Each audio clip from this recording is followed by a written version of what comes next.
Ladies and gentlemen, welcome to the Ryan Ride Mechanic channel. How the heck are you doing today? Alright, today's video. You ever go somewhere and ride on a teacup and then just try to get your friends to barf at the same time, seeing how fast you can spin it, or maybe to the point where you gray out? These go to 11.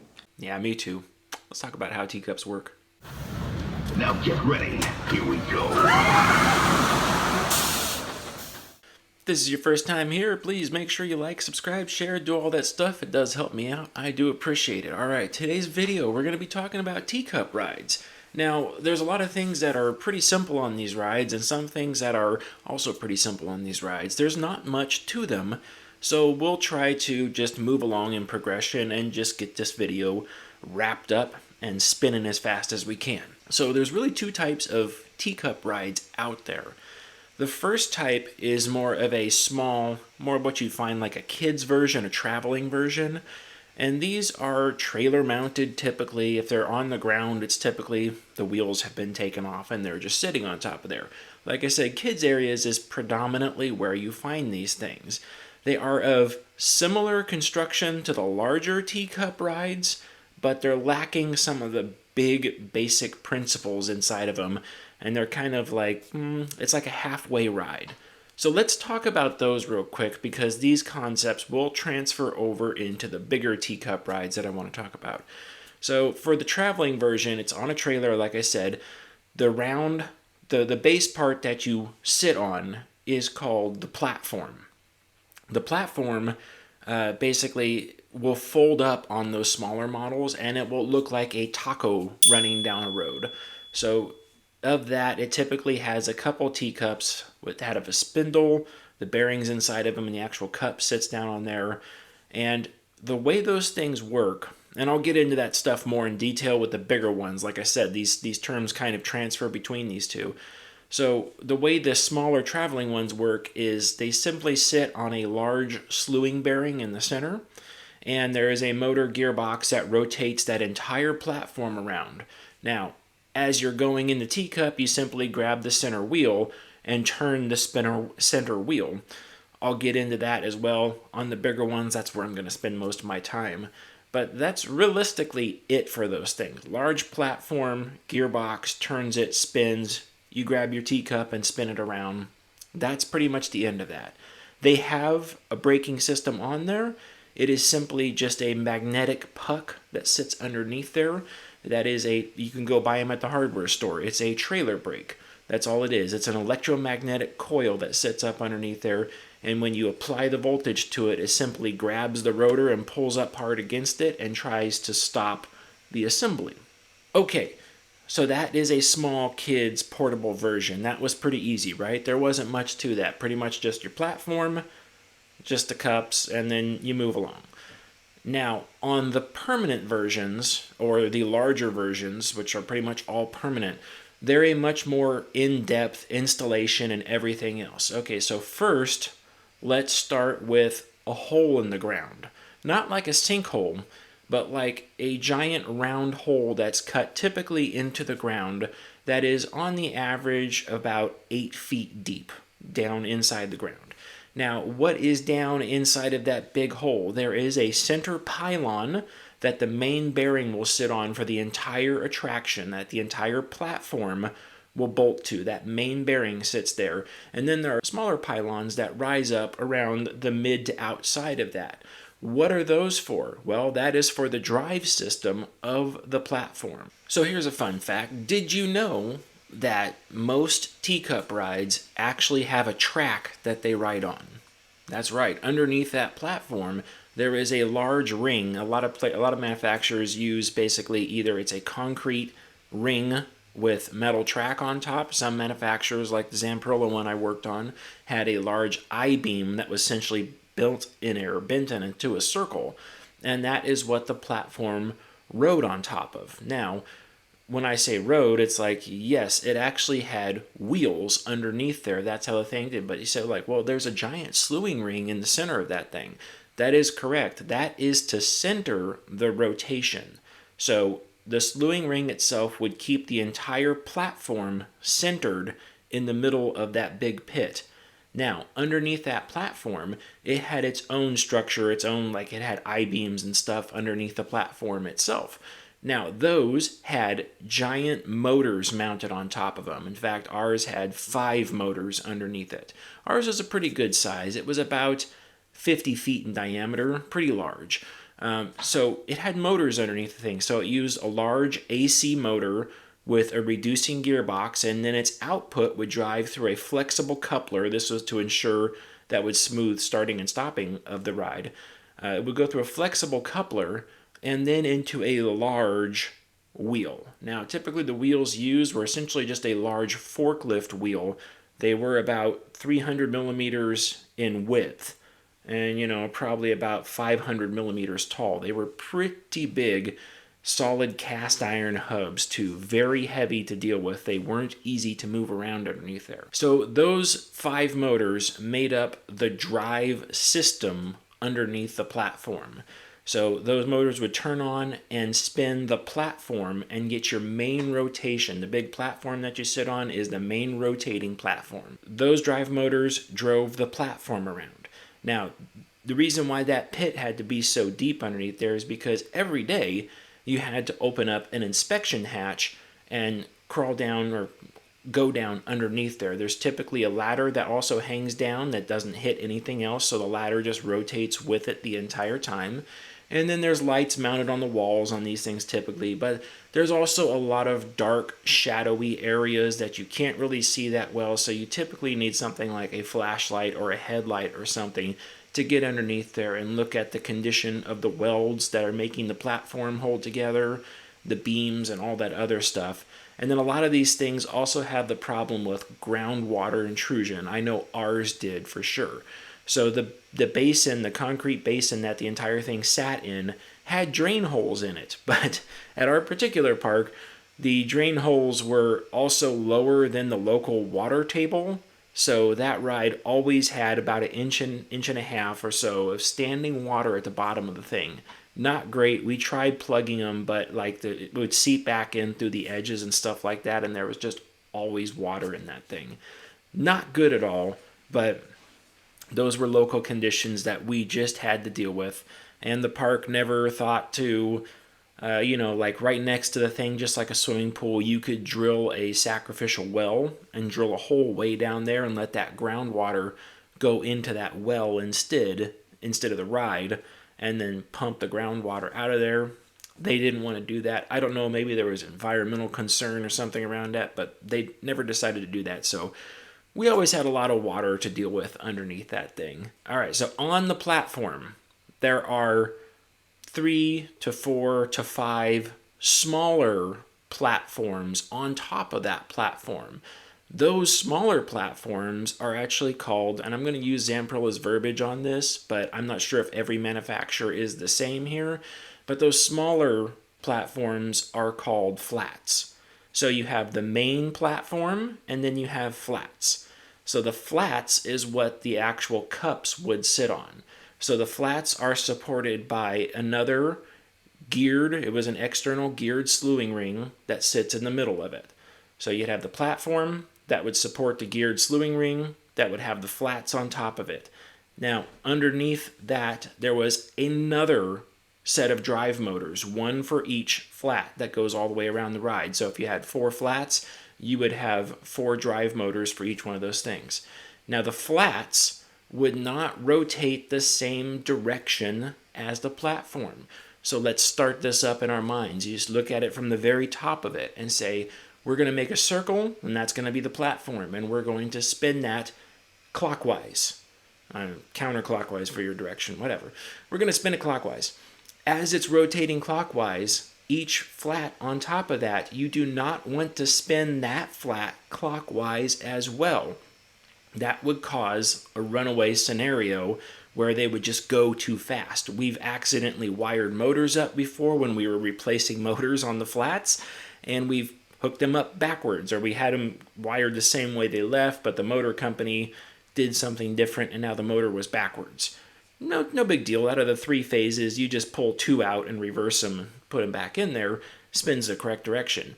But compared to the rest of the ride, it looked like those things were just hauling butt around there. And they were, because they were going the same direction as the platform. So it's important that when you run the platform direction, that the flats run counter whatever the platform direction is. So we're running the platform clockwise, the flats have to run counterclockwise. This is the reason why when you're watching one of these teacup ride works, when you're watching it work, you'll see the teacups themselves with people in them. They look like they're spinning, and then when they come towards you, they basically slow down and stop, get really close, and then come back away from you. That's the two rotations. That's the clockwise rotation of the platform and the counterclockwise rotation of the flats working with each other to make it more of kind of like a loopy looking star as it goes around. Makes sense, right? So there's no real direction set forth by the manufacturer. It doesn't matter. You can stop everything in the middle of it and reverse all the directions, and it would be the exact same ride. It really doesn't care. The only thing that might care is how your slip rings and everything conduct electricity. They might not like to be reversed in the middle of it, but they also typically don't care at all. So in the center stack where that large swing ring was, there is a giant set of slip rings inside there. If you can imagine, we'll just use even numbers. We'll say 4 flats motors, 4 platform motors, and each one of those motors has 4 wires, L1, L2, L3, or U, V, and W, R, S, and T, whatever you want to say, and then typically a grounding. So you got 4, 8, 16, and then the next one underneath that makes it 32 slip rings deep. Now, I know a lot of people just said, well, why wouldn't you just put all the power through one set of slip rings? Like, who cares? Why would you need 32 slip rings? Because if you've ever dealt with those things, extremely expensive. Holy crap, they're expensive. The reason is because you want independent protection for every single motor. If one motor goes over current and shorts, you want it to blow the fuses in the control cabinet, and you want it to not have to worry about melting down a bunch of wires underneath there and taking out all the other motors along with it. So you independently isolate every single motor on that platform. Now, one of the reasons why the platform is so overgrown in size-wise, and they got big I-beams and stuff built like this, is because of all these motors and everything. Each one of those motors weighs like 500 pounds a piece. So you got 500, 1,000. If you use 4 motors, it's like there's 2,000 pounds in just motors. And then the smaller ones that runs the flats, you're going to say there's another 1,500, 1,000 pounds in motors that run the flats, plus the weight of the platform, plus the weight of the flats, plus the weight of the tubs on top. Okay, let's move our way up the flats a little bit and go to the tub assembly, because there's no real good way to start off and do this. So we're going to start in the middle, at the bottom, in the part that you never ever see, but you touch repeatedly. So in the center of the tub, underneath there that you never ever see, is a metal spindle that sticks up in the air. Some manufacturers, it's a full-length spindle that stands all the way up. Others have used an interface piece, like I've got a picture of one where the center spindle is basically gone and it's only stubby. It only goes up about 200 millimeters, not that high, maybe 300 millimeters up off the base frame. And that center spindle is where the center bearing sits for the tub itself. So you have the spindle that holds the bearing. Now, where else do you see that spindle? Well, that spindle is hard mounted, either bolted or welded to its connection. And that thing is hard mounted and it goes all the way up the middle of the tub. And guess what gets put on the top of that spindle? Well, that gets a hat. Not a hat like you wear, but that gets the hat that you actually hold on to. When you get into the tub and you see that ring in the middle, or that looks like a steering wheel in the middle that you're going to be moving while you're going, that is actually the hat that sits on top of the spindle that is welded to the flat underneath there. So we move from there, and now we produce the braking system. Because it's a tub, and you don't want people to slip and fall and break their neck as they get out of one of these things, you have to hold the tub still while people are getting in and out of this thing. So it's like, okay, how do we do that? There's two ways to do it. There's pretty much, most manufacturers use electric brakes. Some manufacturers use pneumatic brakes. There's kind of two mindsets here. One's kind of like retrofitting. So the Zamperla version I worked on used electromagnetic brakes. So it is a puck, just like I was explaining at the beginning of the video, where they were using an electromagnetic puck underneath there. So the way those things work is you hold them up and you put voltage to them, and they suck up against essentially a brake rotor that's underneath the tub. The brake rotor helps that puck stick to it, and then that puck tries to go with the brake rotor, but it can't. The puck's being held in the center. So most of those tubs on the Zamperla model used 3 of those pucks, all energized at the same time. Now, here's where we save slip rings. One flat did have all of its brake assemblies going through one set of slip rings. So you would have, like, say, 2 slip rings for flats for tubs 1, 2, 3, 4, another set for 5, 6, 7, 8, another set for 9, 10, 11, 12, another set for 13, 14, 15, 16.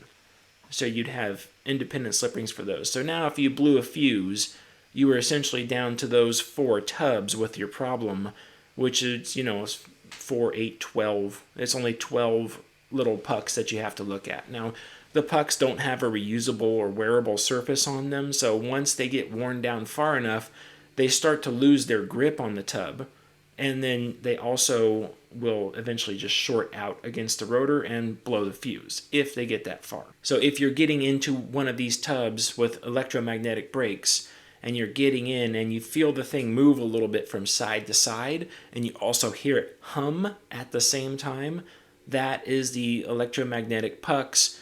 Sometimes they get a little bit weak and they move easy. Pretty much if you can grab a tub by hand, stand there centered in front of the tub and just push it one way or the other without leaning into it or trying to pull it both ways. If you could just one hand move it left to right, that's pretty much grounds for it's like, okay, the brake pucks need to be replaced underneath that thing. But if you get in a little bit and it moves, just goes and stops again, then they're fine. No big deal. Other manufacturers out there have gone with other things like pneumatic brakes. Pneumatic brakes work kind of the same way. It's typically a band brake that's used around a drum.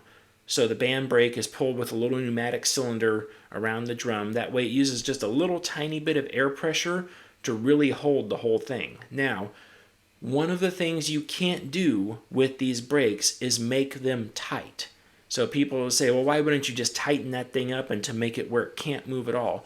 Because then you wrap all that mass that was rotating around, you wrap it up into that brake assembly, and then you could really crack the shaft or break it right where the spindle is. You could just break that whole assembly and the entire cup could just come off.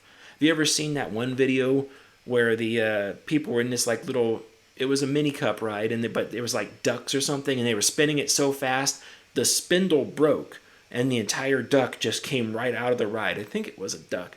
The entire tub basically came right out of the ride onto the ground. It's like, yeah. I mean, that was a crack in the spindle, and the spindle broke. That allowed that to happen. But you don't want to make those situations worse by putting a bunch of stress into it and torque into it that the system can't handle. So you keep your braking forces down low on those particular things. Next, we're going to move up into the tubs themselves. So on these things, the teacups, which, I mean, a lot of rides, they're shaped like a teacup is. They've got you would sit in here, and the handle would be off to the side. Ride tastes good. And then this would spin around the center. Your center would be right here, and you would sit inside and spin it. Now, some people, well, let's talk about this first. What is the tub made out of? The tub is made out of a metal base. It looks kind of just like a weird-looking spoked metal bench that you sit on top of, and then the rest of it is simply fiberglass along the outside. You typically have an external, this being the outside of it here, you typically have an external tub and then an internal tub, the insert basically that comes out. The external tub is the one that holds the metal frame on the inside. It holds the frame, it holds the structure, the frame has the braking rotor underneath it, and the center of that tub has the center machined bore that holds the bearing that allows the entire tub to rotate. Because until this time, we haven't talked about this bearing yet. So in the center, that is where the bearing for the tub goes. It's typically a cone bearing, which means it's like something that's on a wheel. It's a tapered cone bearing that you pull the tub off of, and as you have that spindle exposed there, you take that cone bearing. Sorry, where are my manners? Okay, underneath the tub you have a bearing. They look exactly like this, in fact. This is a cone bearing that sits there. So you will have one bearing that sits underneath the tub. It has a race, just like this, that is pressed into the tub.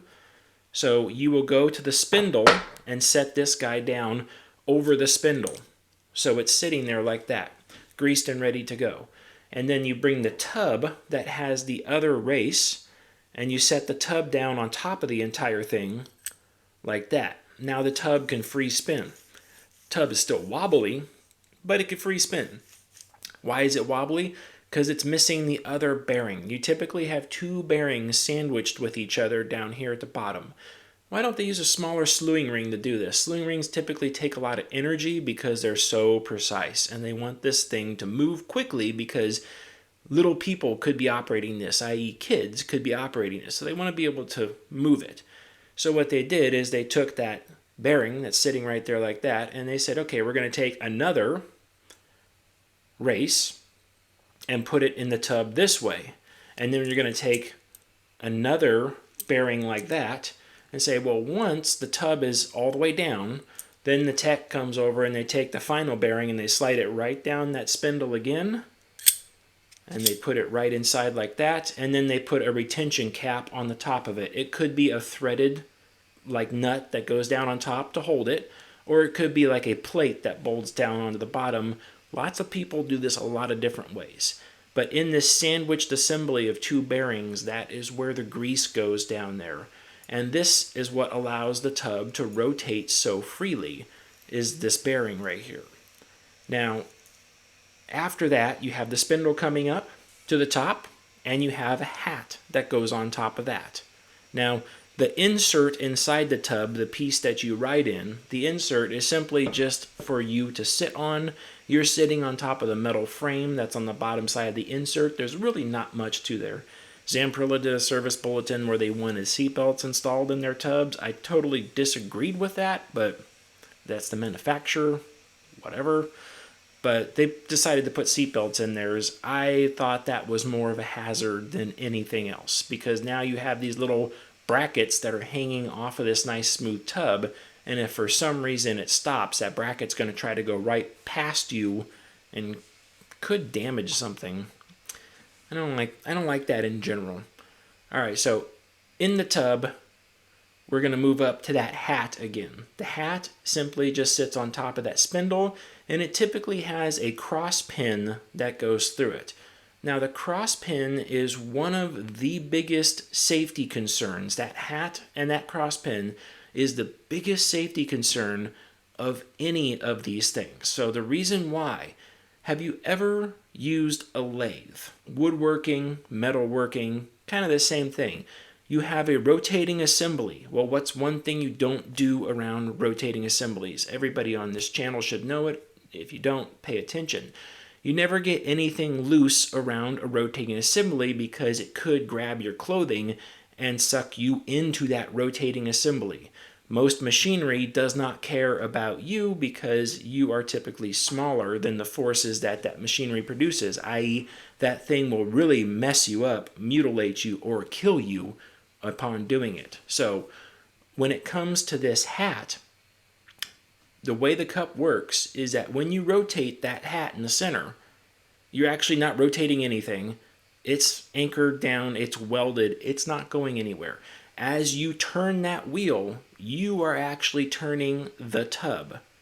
So, some people don't understand this, and some people are like, why are you putting emphasis on this? Who cares? Some people don't understand that when you turn that hat, that you are simply just moving the tub that you're sitting on, and the center is staying still. I've had people ask me, they're like, oh, what type of gearbox is underneath those tubs? How does that work where you turn that and it spins the wheel? It's like, there is nothing. You want a demonstration? Let's try this. Yes. Chair is the tub, right? I sit down, I'm in there. The desk is the hat, okay? And all you do is essentially this. That is it.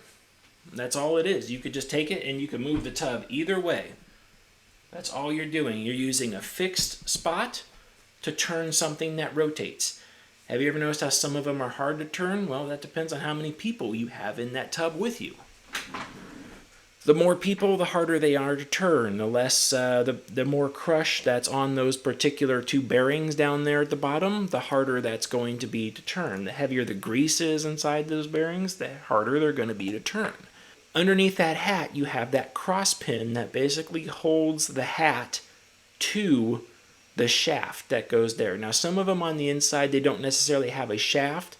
They've got a like a shroud that sits around there, because one thing you don't want is you don't want that entire shaft exposed, because that thing is now going to be rotating. So imagine if you're able to turn your tub at 15 RPM, which is pretty fast. You're really cooking. If you're able to turn your tub at 15 RPM, that means that shaft in the center is rotating at 15 RPM, the opposite direction that you are, because remember, it's standing still while you're rotating around it. So if you were to get anything caught in that center shaft, it will wrap whatever it is up at 15 RPM.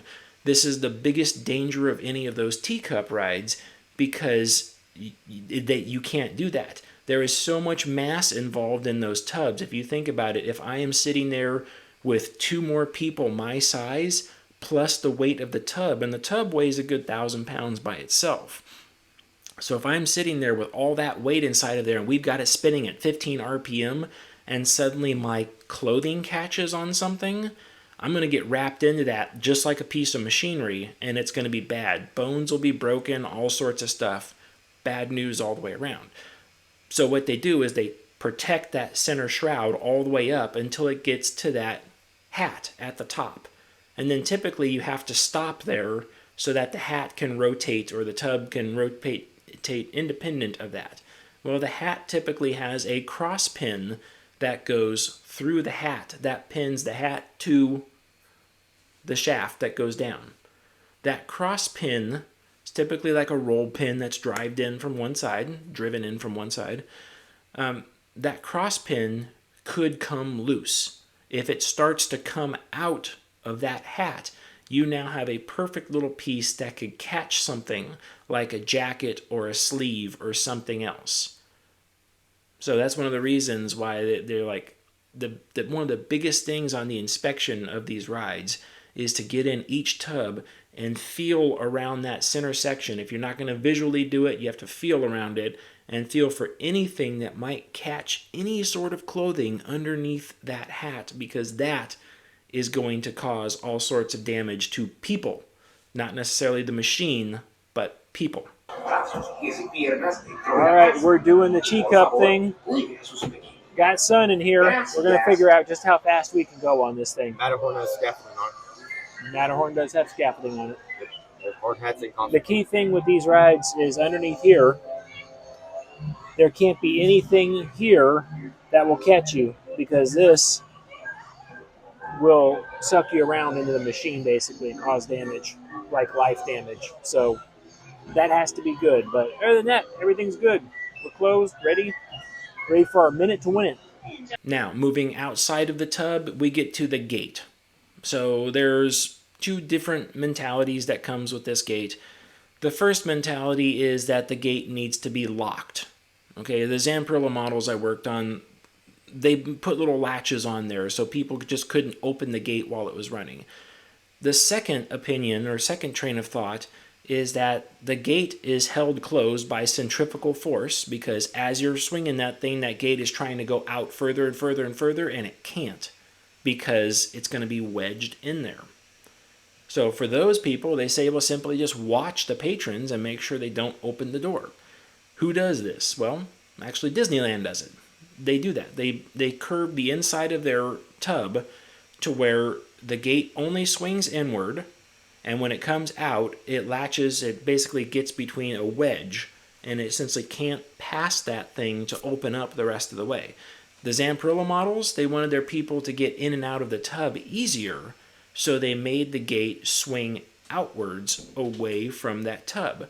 Now, one of the problems there is that as you get going with centrifugal force, it puts more and more pressure on that tub and expands that outer shell, and eventually that little tiny latch gives way and that gate can come open at high G-force. All right, so let's talk about an average ride cycle here. The basic ride cycle on these rides is essentially operator comes in, they load everybody up into there, turn the control power on. As soon as you turn that power on and the ride is stopped, all the tubs lock up onto the flats. There's nothing holding the flats steady. They simply just sit there because they're very heavy machinery. They can't really move. If you try hard, you could move them, but there's no real brake holding them. Same thing with the rotation platform. There's no brake holding them. So as people load in, operators will come by and verify that the people are seated, and that in some cases, like Disney's case, that the door is just shut.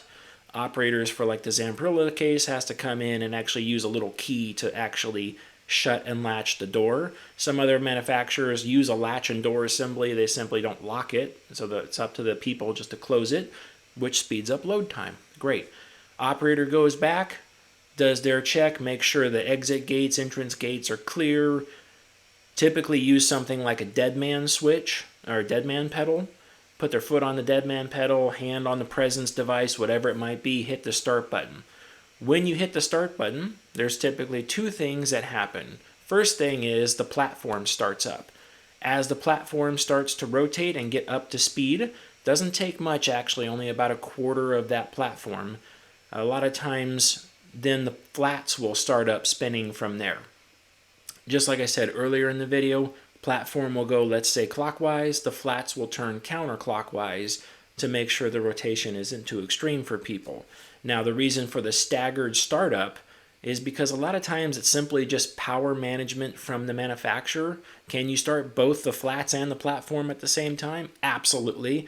It just pulls more current, so they typically start the platform first, and then after about 3 or 4 seconds, they'll start the flat spinning from there.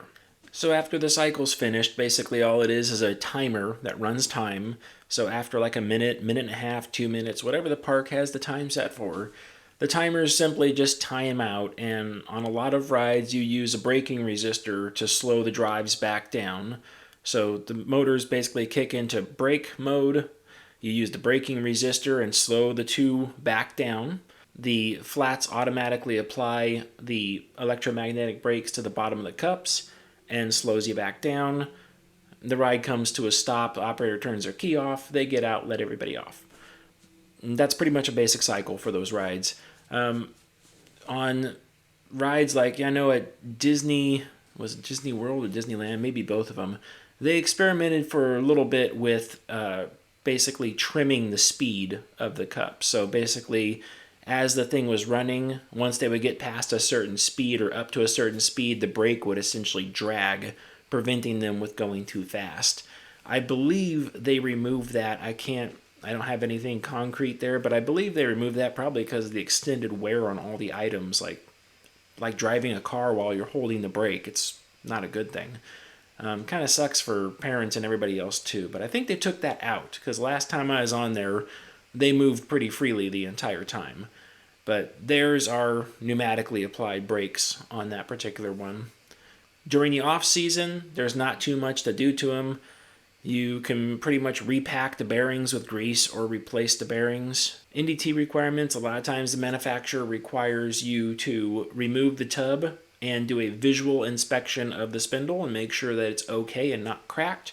And then after 2 or 3 years, depending on your frequencies, you have to go in and do an actual NDT inspection, which is where you pay typically somebody, a third-party company, to come in and do something like dye penetrant testing, mag particle inspection, something like that on that base frame as well, to make sure that that spindle is not cracked.